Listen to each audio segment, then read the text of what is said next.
നിയമസഭാ തെരഞ്ഞെടുപ്പിൽ കനത്ത തോൽവി ഏറ്റുവാങ്ങിയതോടെ ബീഹാറിൽ കോൺഗ്രസിന്റെ നിലനിൽപ്പ് തന്നെ ചോദ്യചിഹ്നത്തിലാണ്. 61 സീറ്റുകളിൽ മത്സരിച്ചും രണ്ടക്കം തികയ്ക്കാൻ പോലും സാധിക്കാതെ വന്നതോടെ ആളൊഴിഞ്ഞ അവസ്ഥയിലാണ് പട്നയിലെ കോൺഗ്രസ് ആസ്ഥാനം.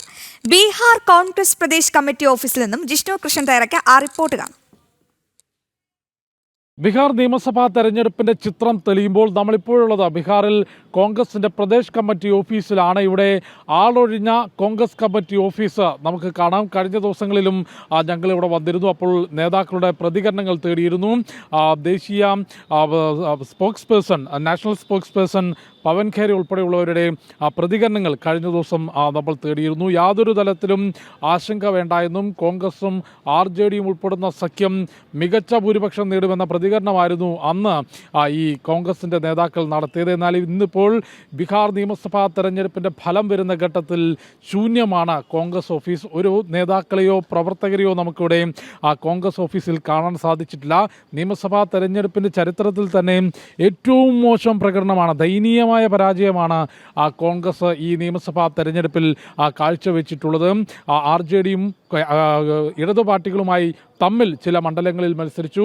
ഏകദേശം 62 മണ്ഡലങ്ങളിൽ കോൺഗ്രസ് മത്സരിച്ചെങ്കിലും രണ്ടക്കം പോലും കാണാൻ സാധിക്കാതെ 4-ൽ താഴെ സീറ്റുകളിലേക്കാണ് കോൺഗ്രസ് ഒതുങ്ങിയിട്ടുള്ളത്. അത് ബീഹാർ രാഷ്ട്രീയ ഭൂപടത്തിൽ നിന്ന് തന്നെ കോൺഗ്രസിനെ അപ്രസക്തമാക്കുമെന്ന കാര്യം മാത്രമല്ല, ദേശീയ രാഷ്ട്രീയത്തിലും രാഹുൽ ഉൾപ്പെടുന്ന കോൺഗ്രസ് നേതൃത്വത്തിൻ്റെ വില കളയുന്നതാണ് ബീഹാറിൽ കോൺഗ്രസിൻ്റെ ദയനീയമായ പരാജയം എന്ന് വേണം വിലയിരുത്താൻ. കഴിഞ്ഞ തവണ 2020-ൽ 67 സീറ്റിലധികം മത്സരിച്ച കോൺഗ്രസിന് 19 സീറ്റുകൾ നേടാൻ സാധിച്ചിരുന്നു. അന്ന് തന്നെ മോശം പ്രകടനം എന്ന് RJD കോൺഗ്രസിൻ്റെ പ്രവർത്തനത്തെയും സീറ്റ് നിലയെയും വിലയിരുത്തി. 2025-ലേക്ക് എത്തുമ്പോൾ അതിൽ നിന്നും മോശമായി രണ്ടക്കം പോലും തികയ്ക്കാൻ സാധിക്കാതെ മോശം അവസ്ഥയിലേക്ക്, ദയനീയ പ്രകടനത്തിലേക്ക് കോൺഗ്രസ് എത്തുകയാണ്. രാഹുലിൻ്റെ വോട്ട് ചോരി ആരോപണം ബീഹാർ ജനത ഏറ്റെടുത്തില്ല എന്ന് മാത്രമല്ല, പുറം കാലുകൊണ്ട് തള്ളിക്കളഞ്ഞു എന്ന് വേണം ഈ നിയമസഭാ തെരഞ്ഞെടുപ്പ് ഫലത്തെ വിലയിരുത്താൻ. ഏതായാലും തെരഞ്ഞെടുപ്പ് ഫലം വന്നപ്പോൾ നമ്മൾ പട്നയിൽ ബീഹാറിലെ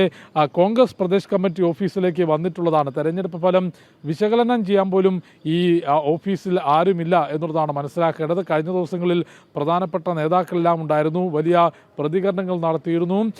ഈ ബീഹാറിൽ തെരഞ്ഞെടുപ്പ് കഴിയുമ്പോൾ എക്സിറ്റ് പോളുകൾ പോലും മറികടക്കുന്ന രീതിയിൽ ഇന്ത്യ സഖ്യം മുൻപോട്ട് വരും എന്നുള്ളതെല്ലാമായിരുന്നു നേതാക്കളുടെ പ്രതികരണങ്ങൾ. എന്നാൽ അത്തരം ആശ്വാസവാക്കുകളൊന്നും പ്രതീക്ഷയൊന്നും തന്നെ കോൺഗ്രസിനെ തുണച്ചില്ല.